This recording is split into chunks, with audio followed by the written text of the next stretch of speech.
The place was a small town in Massachusetts, North America. It was a cold evening in December 1862. Snow was falling softly. In the living room of a small house, 4 sisters were sitting by the fire. Their names were Meg, Jo, Beth, and Amy March. Meg was 16 years old. Jo was 15. Beth was 13 years old, and Amy was 12. Their mother, Mrs. March, was not in the house. She was visiting a poor, sick family. Their father, Mr. March, was far away from home. It was wartime. Mr. March was working in a hospital for soldiers. The 4 sisters were knitting with wool. They were knitting socks for the soldiers. They worked and they talked. "We are poor," said Meg, the eldest girl. "It is terrible." Meg was very pretty. She had large eyes and soft brown hair. "Other girls have lots of pretty things," said Amy, the youngest girl. Amy had golden hair and blue eyes. "I hate girls' work and girls' things," said Jo. She was tall and thin. She had beautiful, long red hair. "I don't want to stay at home," she said. "I want to fight in the war." Then Beth spoke. "Yes, we are poor," she said. "But we are lucky too. We have father and mother, and we have each other." Beth was very shy. She was afraid of strangers, but she loved her family very much. "Yes, we have each other," said Jo, and the girls were happy again. "It's 6 o'clock," said Meg. "Be quick, everybody. Mother is coming. We must get supper ready." Jo brought more wood for the fire. Meg lit the lamps. Beth and Amy put the food on the table. The door opened and Mrs. March came into the room. Mrs. March was not beautiful, but she was very kind and good. Her daughters had a special name for her. They called her Marmee. "How are you, my dears?" said Mrs. March. "Did you have a good day?" "Yes, thank you, Marmee," replied the 4 sisters. "Come, sit down by the fire, Marmee," said Meg. "Supper is ready."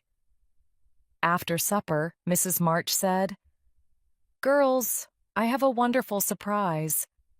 Everybody was excited. "Is it a letter from Father?" asked Jo. "Yes," replied Mrs. March. "Father has a Christmas message for all of you." The girls read their father's letter. A few days later, it was Christmas Day. On Christmas morning, the girls woke early.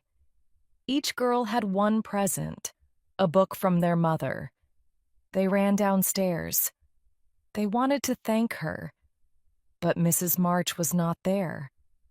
A special Christmas breakfast was on the table. There was lots of food and everybody was hungry. But the girls waited for their mother. They waited nearly an hour. At last, their mother came home. "Merry Christmas, Marmee!" the girls shouted. "Come, sit down. Let's eat breakfast." "Merry Christmas, little daughters," said Mrs. March. "Listen, I have something to tell you. There is a poor woman, Mrs. Hummel. She lives in the town. She has 7 children. One is a baby. The Hummel's house is very cold and they have no food. Will you give them a Christmas present? Will you give them your breakfast?" All the girls were very hungry. For a moment, nobody spoke. Then Jo said, "Yes, we will, Marmee. Let's take the food to them now." It was early morning and it was cold. The girls walked quickly through the snow. They carried baskets of food and wood for the fire.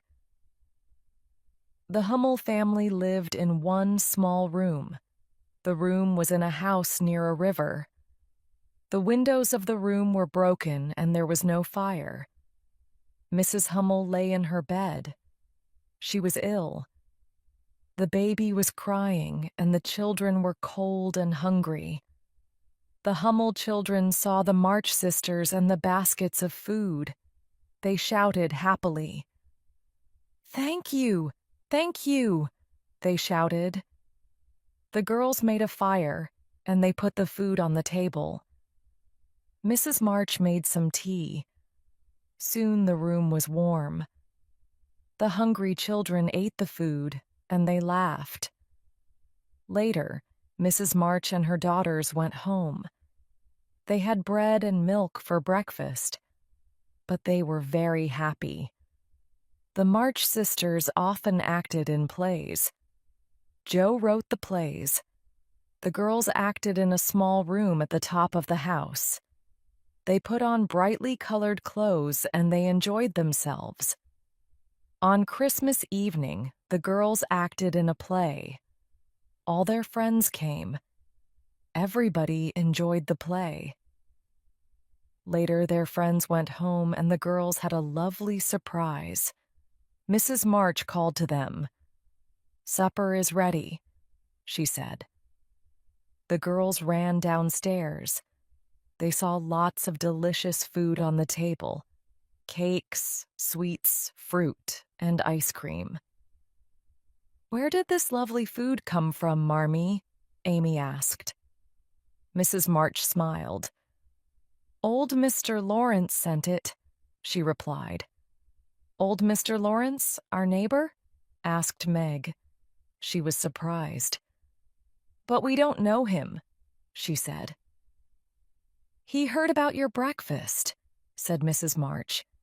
"He has sent you a special Christmas supper." The girls looked at each other. "This is a wonderful Christmas," Beth said. Next to the Marches' small house, there was a large house. The sisters called this house the Lawrence house. It belonged to their neighbor, Mr. Lawrence. Mr. Lawrence was old and he was very rich. His house was very beautiful. He lived in the house with his grandson. His grandson was 15, the same age as Joe. Sometimes the March sisters saw Mr. Lawrence's grandson, but the boy was always alone. A few days after Christmas, Joe was in her garden. She was wearing boots and an old coat. Joe was busy. She was sweeping snow from the path with a broom. Joe looked up at the Lawrence house. She saw a face looking out of a window. It was Mr. Lawrence's grandson. "The boy is sad. He is lonely," thought Joe. Then she had an idea. She took some snow and she made a ball with it. She threw the ball at the window. The boy laughed and he opened the window. "Hello," called Joe. "Are you ill?" "I was ill last week," said the boy. "I'm better now, but I'm very bored. I am not doing anything." "I'll visit you," said Joe. "Yes, please come," said the boy. A few minutes later, Joe knocked on the door of the Lawrence house. She was carrying a small basket. The basket was full of apples and cakes. The boy opened the door, and Joe gave him the basket. "These things are for you," she said. "They are from my mother." "Thank you very much," said the boy. "Please come in. My name is Lori, and you're Joe, aren't you?" "Yes," said Joe. She was very surprised. "How do you know my name?" "I know your name," said Lori. "I know all your sisters' names. You call to each other in your garden." "Sometimes I see you with your mother," Lori said sadly. "I have no mother. My parents are dead, so I live here with my grandfather. but my grandfather is not at home today. Laurie is rich, but he's very lonely, thought Joe. I am poor, but I have a family and I have a happy home. Please visit us, said Joe. We are neighbors. Let's be friends too. Joe and Laurie talked all afternoon. Joe talked about her family. Laurie talked about his life. He did not go to school. A teacher, Mr. Brooke, came to the house every day. Mr. Brooke taught Laurie his lessons. Come into our library, said Laurie. We have many fine books in the library. The library was a beautiful room with big windows. There were hundreds of interesting books on the shelves. There were many fine pictures on the walls. What a wonderful room, said Joe. Suddenly, Laurie and Joe heard a noise. Grandfather has come home, said Laurie. I must go to him. Please stay here. Laurie went out of the library. Joe stood by the fire. There was a picture of old Mr. Lawrence on the wall. Joe looked at the picture. The door of the library opened, but she did not turn round. Laurie, she said, Mr. Lawrence, your grandfather is not handsome, but he has a kind face. I like him. Thank you, said a voice. Joe turned round quickly. Mr. Lawrence was standing near the door. Oh, she said. I am sorry. So I'm not handsome? Asked Mr. Lawrence. Well, no, sir. But I have a kind face. Yes, you do, sir, replied Joe. Mr. Lawrence laughed. I knew your grandfather, he said. He was a good man. Now, have some tea. Laurie was very happy. Laurie and Joe drank tea and they talked. Mr. Lawrence watched them. My grandson is happy, he thought. He was lonely. He must have some friends. Later, Joe went home. She told her mother and her sisters about the Lawrences' beautiful house. Marmee, please let Laurie visit us, she said.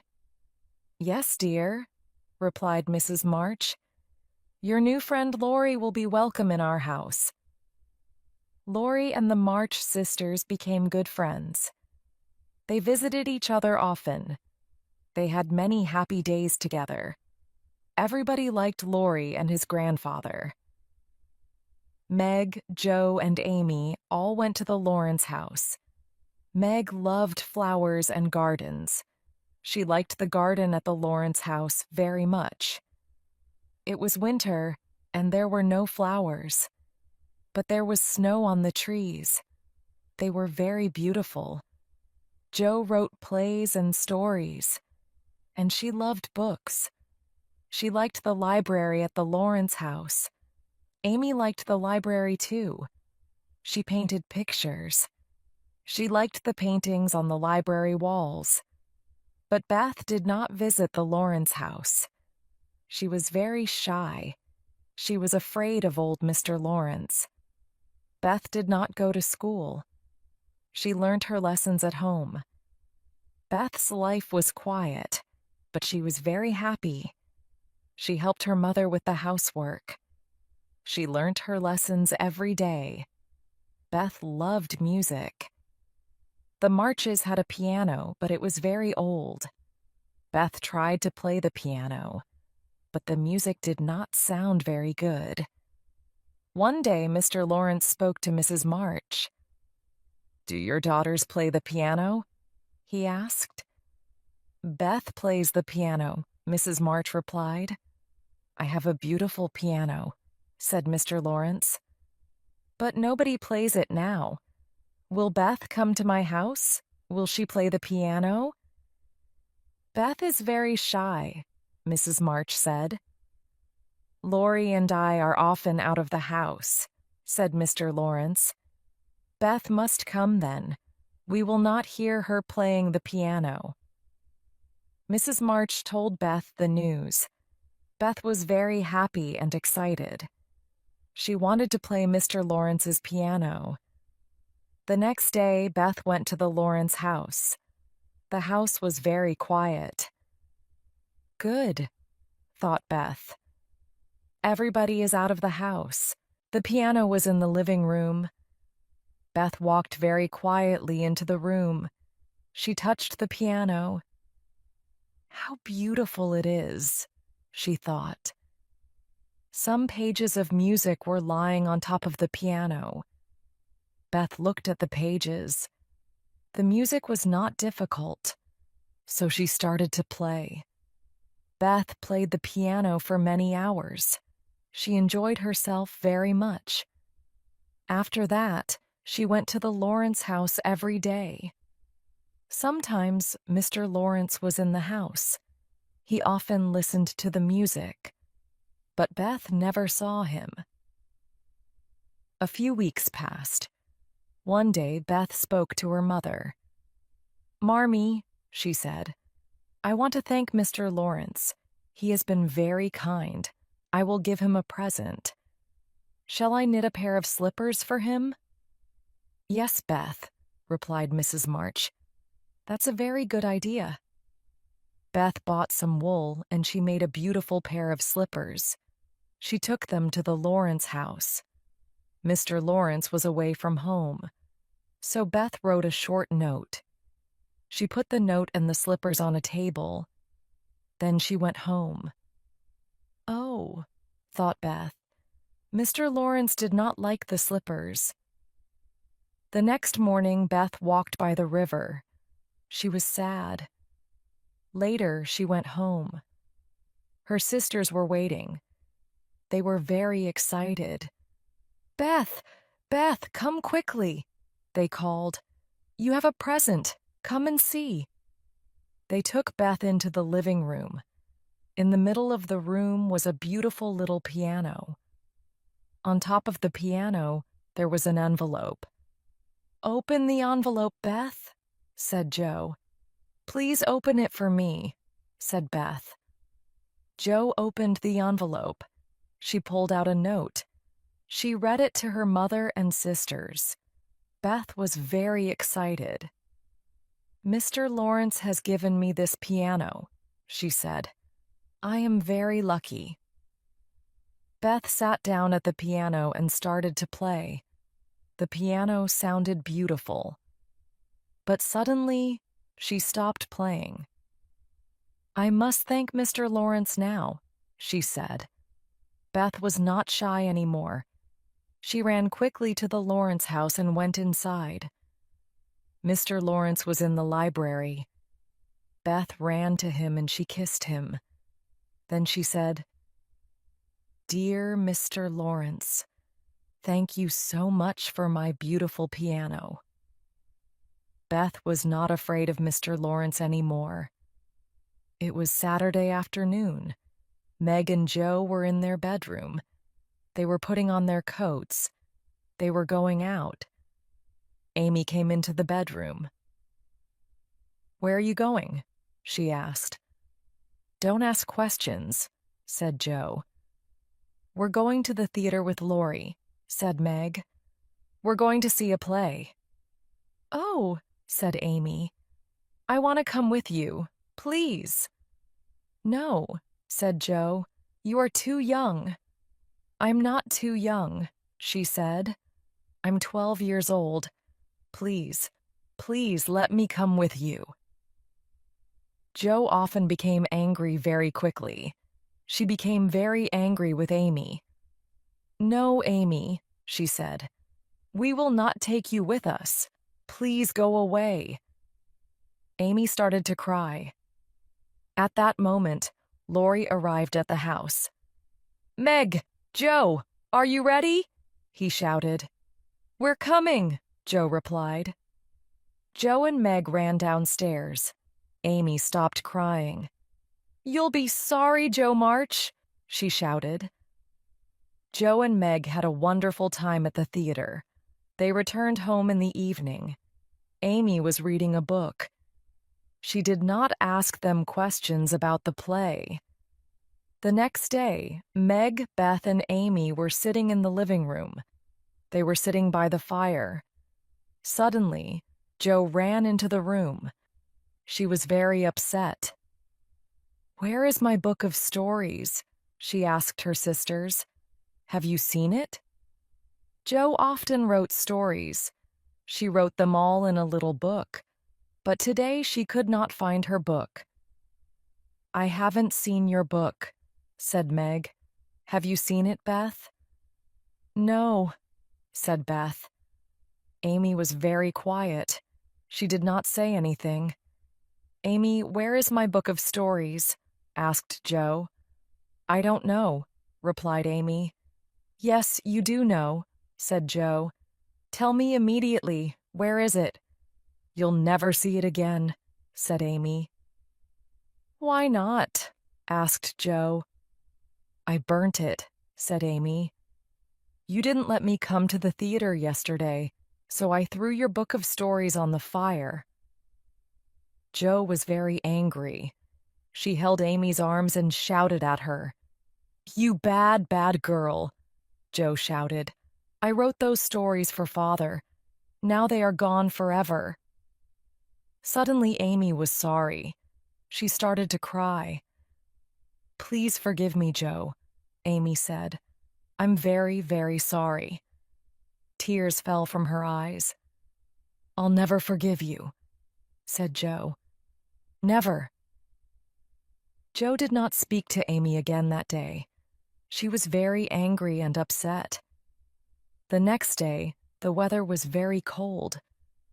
There was a river near the March's house. The river had frozen. It was ice. Laurie came to the March's house. He was carrying a pair of ice skates. "Let's go to the river, Jo," he said. "We'll skate on the ice." "All right," replied Jo. She went to a cupboard and she took out her ice skates. Amy watched her sister. After a few minutes, Jo and Laurie left the house. "I want to skate too," Amy said to Meg. "Take your ice skates and run after Jo," said Meg. "Jo will enjoy herself. She will soon be happy. Ask her to be your friend again." "That is a good idea," said Amy. She ran after Jo and Laurie. The river was not far away. Soon she saw Jo and Laurie skating on the ice. The ice was very thin in the middle of the river. Jo heard Laurie's words, but Amy did not hear Laurie. She skated to the middle of the river. Suddenly there was a loud crack. The ice broke. Amy was in the water. Jo was terribly afraid. But she followed Laurie. They pulled Amy from the river. Amy was not hurt, but she was very cold and frightened. Jo and Laurie took Amy home. Mrs. March carried Amy upstairs to her bedroom. She took off the little girl's wet clothes, and she wrapped her in a blanket. Then she carried her downstairs to the living room. Amy fell asleep by the warm fire. "Will Amy be all right, Marmee?" asked Jo. "Yes, dear," replied her mother. "Amy was in trouble, but she will be all right now. She isn't hurt." Jo started to cry. "I was angry with Amy," said Jo. "She burnt my book of stories, but now I am very sorry. Sometimes I become angry too quickly. What shall I do, Marmee? Please help me." "Don't cry, Jo," said Mrs. March. "Remember this day. You won't become angry again." "I will remember," said Jo. At that moment, Amy opened her eyes and she smiled. She held out her arms towards Jo. The two sisters did not speak, but they kissed and they put their arms round each other. They were friends again. Winter soon passed. Spring came, and then summer. Mrs. March and her daughters were happy, but they all wanted to see Mr. March again soon. Meg, the eldest March sister, was a very pretty girl. Her friends often invited her to parties. Meg enjoyed the parties, but sometimes she was sad. She was sad because her family was poor. Meg's friends lived in fine houses. They had beautiful clothes. But Meg did not have beautiful clothes and lovely things. One day in July, Meg was at a friend's house. She heard a conversation. Two women were talking, her friend's mother and another woman. They were talking about Meg. "Meg March is a kind and lovely girl," said one woman, "but her family is poor." "The Marches live near the Lawrences," said the other woman. "The Lawrences are very rich. Does Mrs. March have marriage plans for her daughters? Will one of them marry Mr. Lawrence's grandson?" Meg heard these words, and she was very upset. "I like Laurie very much," she thought, "but I do not want to marry him. We don't think about Laurie's money. He is our best friend." Meg went home. She spoke to her mother. "Marmee, do you have marriage plans for us?" she asked. "Marriage plans?" said Mrs. March. Meg told her mother all about the women's conversation. Mrs. March was very angry. "Those women are very foolish," she said. "My daughters are beautiful and good and happy. They will marry good husbands." "But good men are not always rich men," Mrs. March said. "Love is more important than money. Don't marry a rich man without love, Meg. Marry a poor man with love. Then you will be happy." "You're right, Marmee," Meg said. "I'll always remember your words." The next day, a letter arrived for Jo. Jo read the letter to her sisters. "A picnic. That will be exciting," said Amy. "Please, Marmee, we want to go on the picnic." "Very well, go on the picnic," said Mrs. March. "You will have a good time." The next day was warm and sunny. Laurie and his new friends walked to the river. The March girls met them there. They all brought baskets of food. They put the baskets into the two small boats. The March sisters sat in the boats. Laurie and his friends rowed the boats on the river. Then they got out and they found a good place for the picnic. Everybody was hungry, and the food was delicious. Later, Jo, Laurie, Beth, and Amy talked to Laurie's friends and they played games. Meg was reading a German book. She did not understand some of the words. Mr. Brooke, Laurie's teacher, was a quiet young man. He had brown eyes and a kind face. He often looked at Meg, but Meg did not see him looking at her. "You're a very good teacher, Mr. Brooke," said Meg. "Thank you," replied Mr. Brooke. "I enjoy my work. Laurie is a very good student." Everybody had a good time at the picnic. At last, they had to go home. The next day, Meg was looking for her gloves. "I've lost a glove," she said. "Have you seen it, Jo?" "No, I haven't seen it," replied Jo. "Did you lose it at the picnic? I'll ask Laurie." Later, Jo said to Laurie, "Meg has lost a glove." Laurie started to laugh. "I know where her glove is," he said. "Where is it?" asked Jo. "I will tell you," said Laurie, "but don't tell Meg." "I won't tell Meg," said Jo. "The glove is in John Brooke's pocket," said Laurie. Jo did not understand. "What do you mean?" she said. "Why is the glove in John Brooke's pocket?" "Meg dropped her glove and John Brooke found it," said Laurie. "He put the glove in his pocket. He looks at it every day. John is in love with Meg. Isn't that wonderful?" But Jo was angry and upset. "No," she said. "It isn't wonderful. It's terrible news. Mr. Brooke will marry Meg. He will take her away from us. No, I am not happy. I am very unhappy." Summer and autumn passed. It was November. The weather was cold and wet. One afternoon, the March sisters were sitting in their living room. Meg looked out of the window. She watched the rain. "November is a terrible month," she said. "It is cold and wet. Nothing ever happens. Our lives are very boring, and we have no money." Amy was painting a picture. "One day I'll be a famous artist," she said. "I'll travel to Italy. I'll paint beautiful pictures. Then I'll sell the pictures, and we will have lots of money." "I'm going to write books," said Jo. "I'll be rich and famous too. That is my dream. What is your dream, Beth?"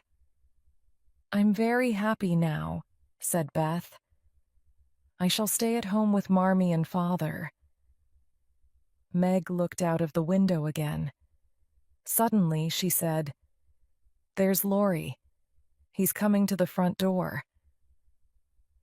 A few moments later, Laurie came into the room. He was holding a small envelope in his hand. He was worried and upset.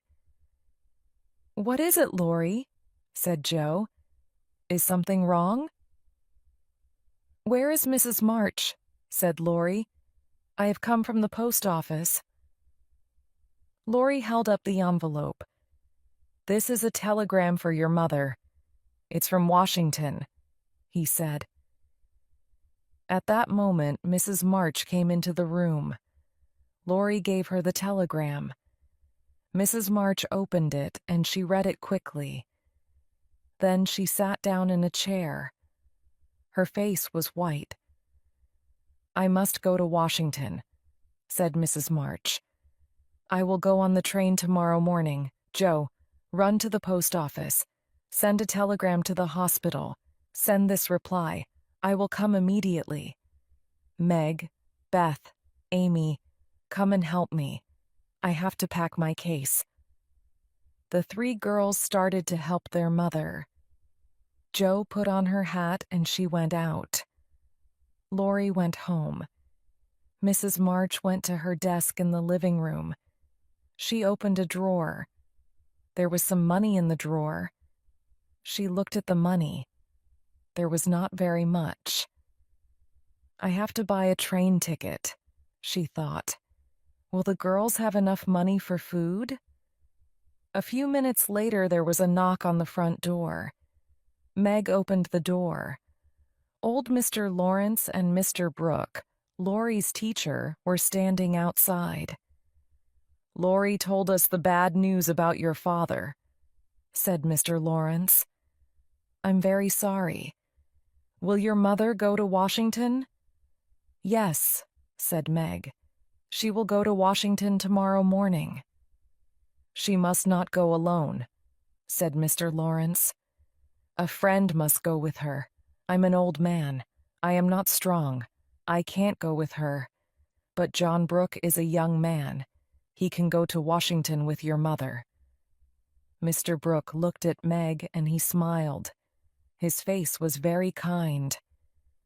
"Don't worry about your mother," he said. "I'll take care of her."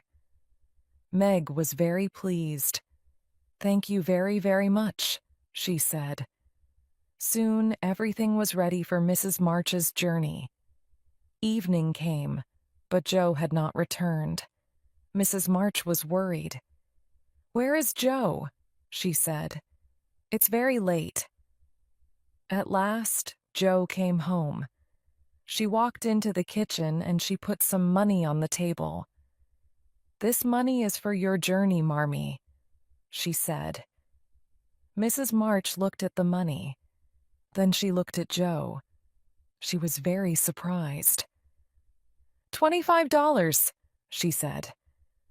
"Joe, where did you get this money?" Joe did not answer. She took off her hat. Everybody looked at her. Joe's hair was very short. "Your hair, your beautiful red hair," said Meg.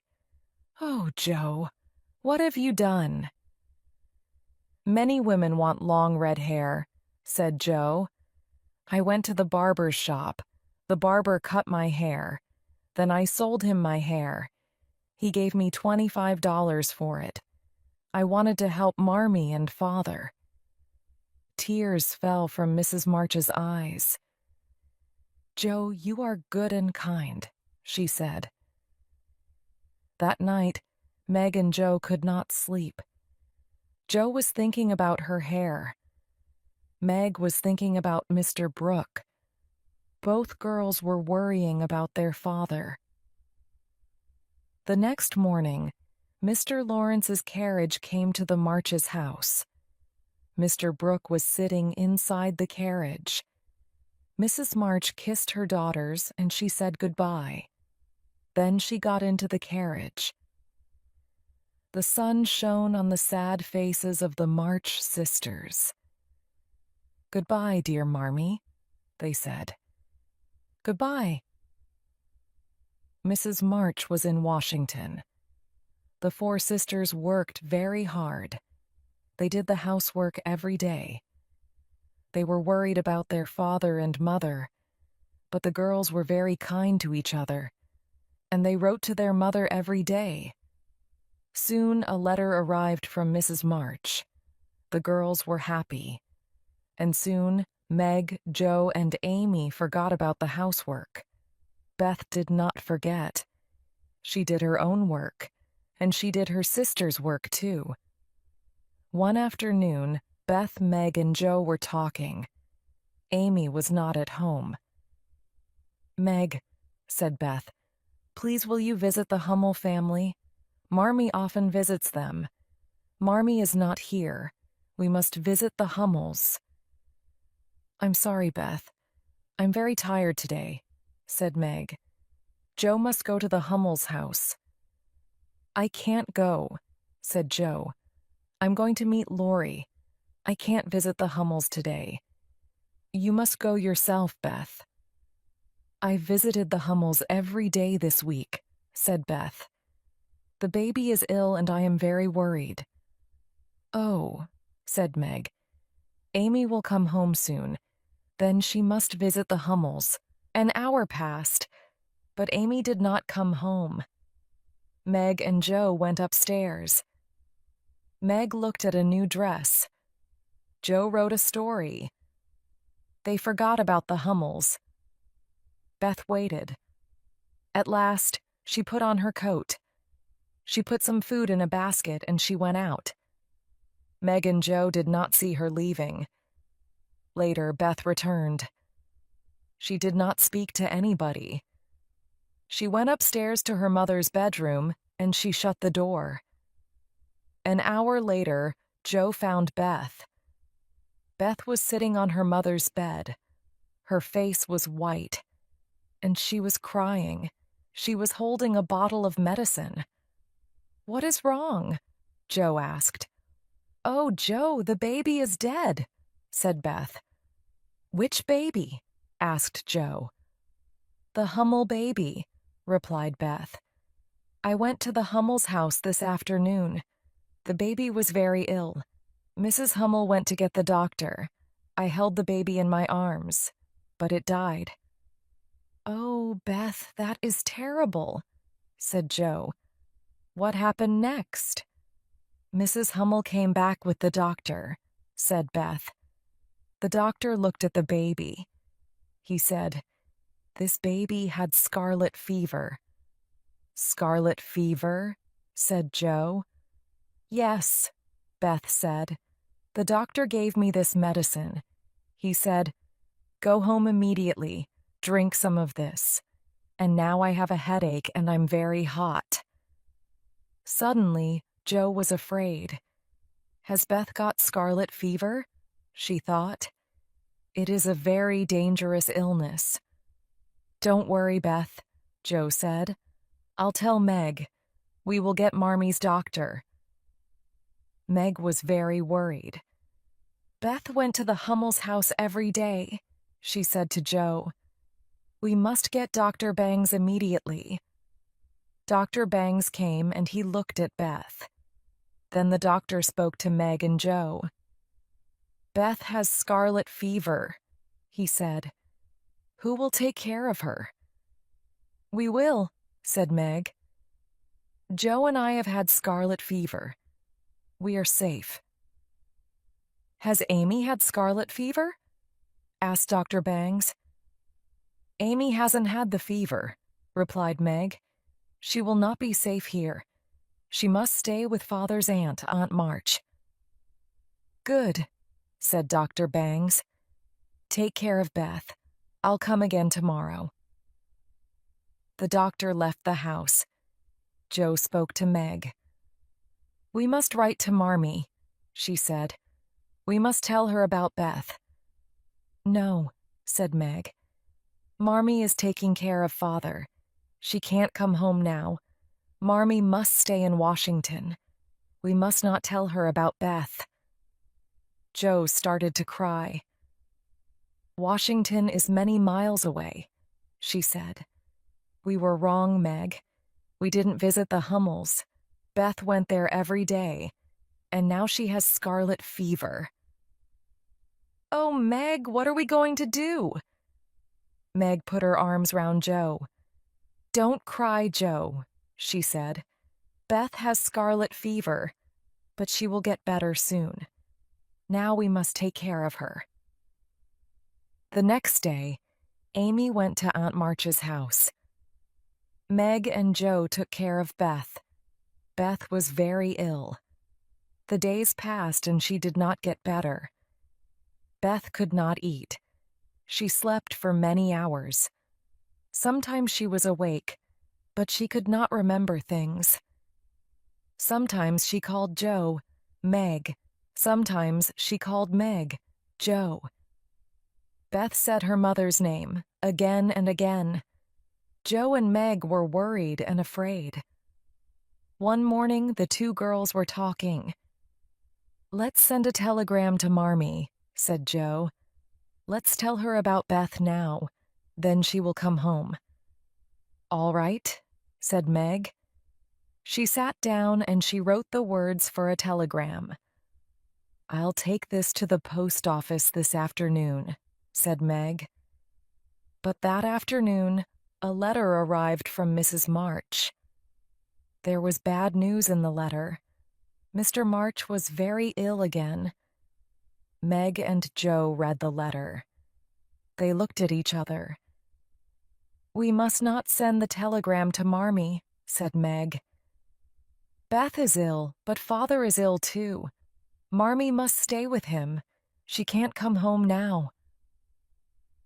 A week later, it was the first day of December. The weather was very cold. The wind blew all day and snow fell. In the morning, Dr. Bangs visited the house. He looked at Beth for a long time.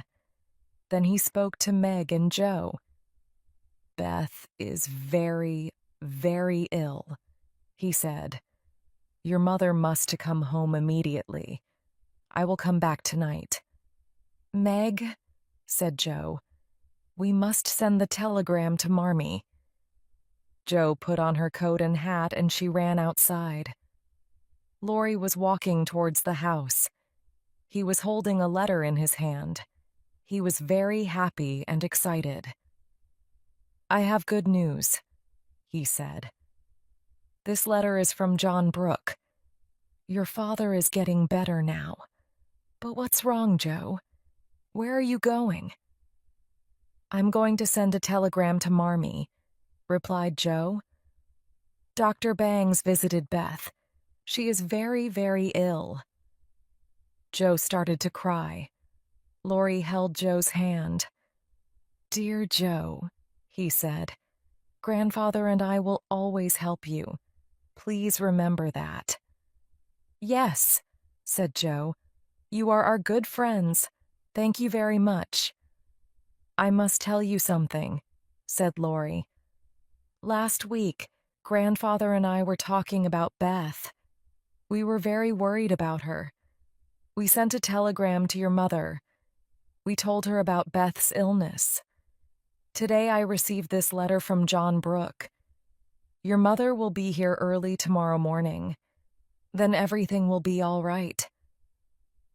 Joe was happy again. She stopped crying. "Laurie," she said, "you're a wonderful friend." "Thank you." Joe ran inside the house. She told Meg the good news. Meg was very happy too. The afternoon passed slowly. Beth lay in her bed. Her eyes were closed. She did not eat or speak.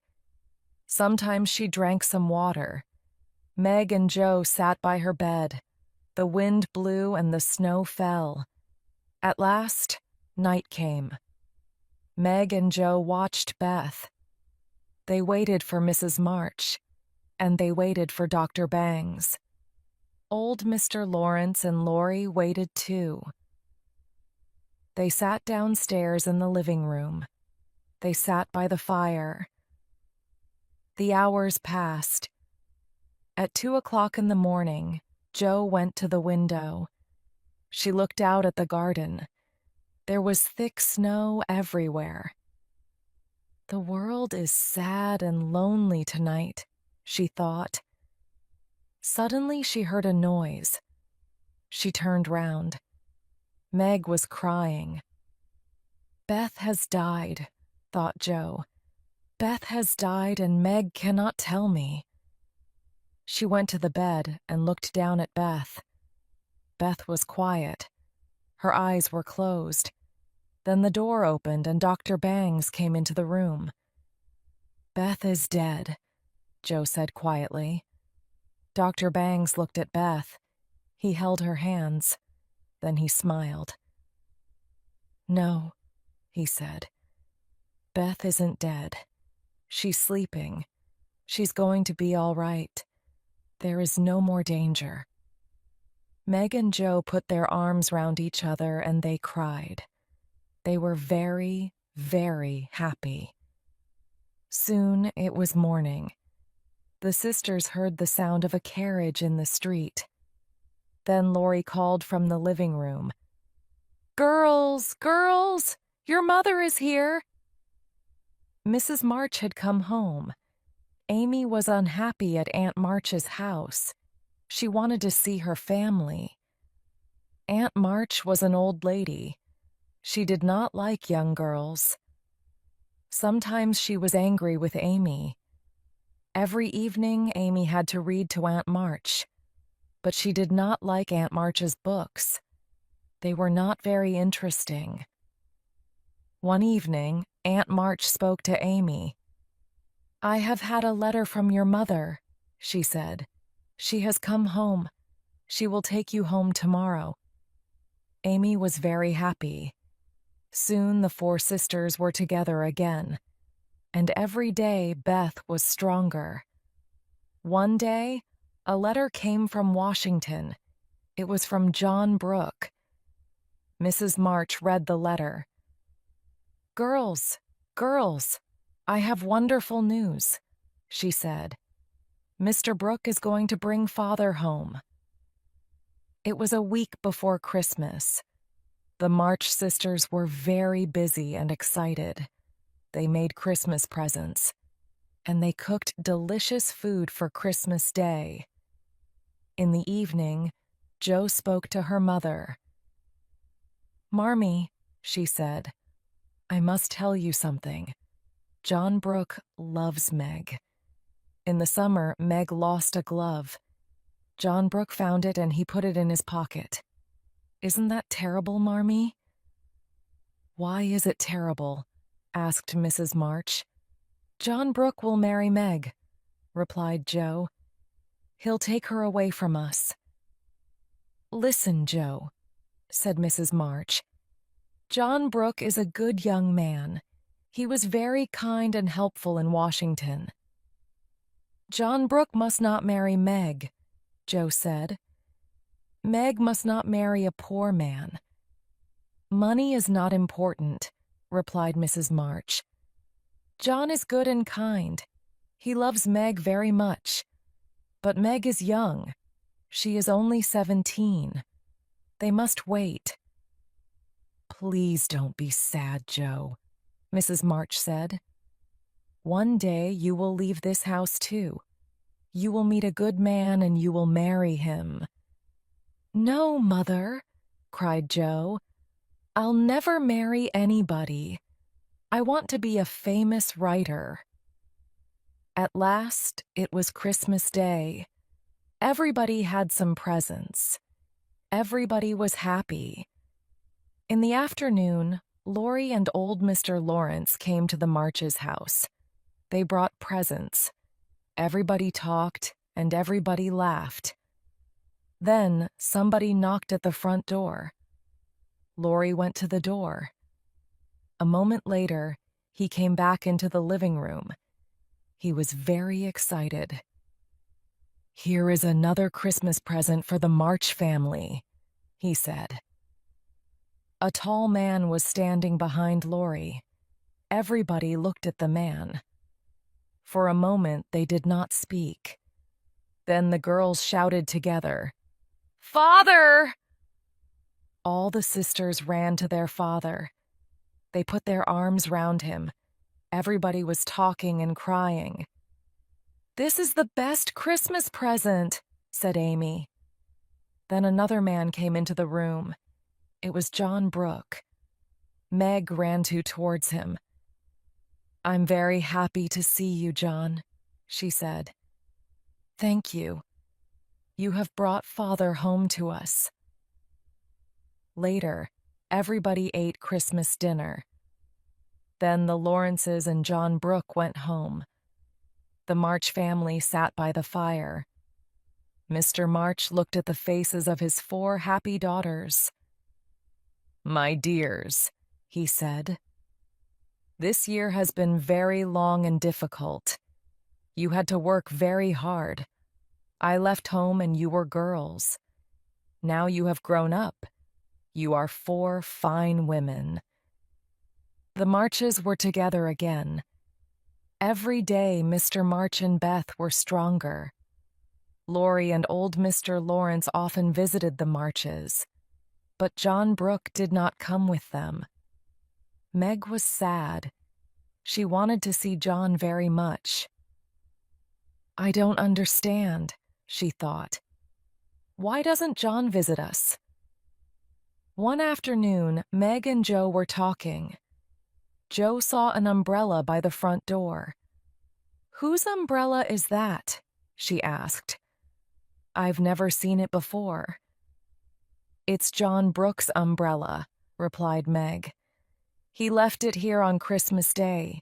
He has forgotten it." "Meg," said Joe, "do you like John Brooke? Do you love him? Are you going to marry him?" "No, no," Meg said. "I'm too young for marriage. Please don't ask me these questions, Joe." "Then you don't love him?" said Joe. "Oh, I don't know," said Meg. Joe looked out of the window. "Meg, John Brooke is outside now," she said. "He is coming to the front door. You don't love him, Meg. He must go away. Please tell him." Meg ran to the stairs. She wanted to hide in her bedroom, but it was too late. John Brooke came into the house. "Good afternoon," John said. "Do you have my umbrella? I left it here." He smiled. Then he said, "How is your father?" "He's very well, thank you," said Joe. "We'll bring him." Joe went upstairs and Meg started to follow. But John Brooke stopped her. "Please don't go, Meg," he said. I must say something to you." "Oh," said Meg. "Let's talk in the living room." John and Meg went into the living room. Meg sat down, and John Brooke sat beside her. He held her hand. "Dearest Meg," he said, "I love you. I am poor, but I can work hard. I can make a good home for you. Please, Meg, will you be my wife?" At first, Meg did not speak. Then she said, "I don't know, John." "Please, Meg," said John Brooke, "will you marry me?" Suddenly the door opened and Aunt March came into the room. Meg and John were very surprised. Aunt March was surprised too. "Good afternoon, Meg," she said. "Where is your father?" Then she looked at John Brooke. "Who is this young man?" "Aunt March, this is John Brooke," Meg said. "John is father's friend." "John Brooke," said Aunt March. "Why are you here, young man? What are you talking about?" "Aunt March," said Meg quietly, "John Brooke wants to marry me." Aunt March looked angrily at John Brooke. Then she said, "Young man, Mrs. March has spoken about you. You are poor. You have no money. Meg must marry a man with money." Meg was very angry. "Aunt March," she said, "John is poor, but he is a good man, and I love him." John Brooks smiled and his eyes were bright. "Thank you, dearest Meg," he said. "Do you love me? Will you marry me?" "Yes, I will," said Meg. "Meg," said Aunt March, "you are a very foolish girl. You will never get any money from me. Goodbye." She turned round and went quickly out of the room. Meg and John told the March family their good news. "It's wonderful news," said Mr. and Mrs. March. "Congratulations." "Congratulations," said Amy and Beth together. Jo said nothing. She was not happy. Later, Laurie and Mr. Lawrence came to the house. They congratulated Meg and John, but Laurie looked at Jo's face. "What's wrong, Jo?" asked Laurie. "Aren't you happy?" "No," said Jo. "Meg is my dear sister and my dear friend. Now John Brooke will take her away." "Jo," said Laurie, "you love Meg. She is your sister. But John loves her too. Meg will be happy with John. And Jo, I'll always be your friend." "That's true," said Jo. "Thank you, Laurie." Jo looked round the room. She looked at her family. Mr. and Mrs. March were talking together. Amy was sitting on the floor near Meg and John. Beth was talking to old Mr. Lawrence.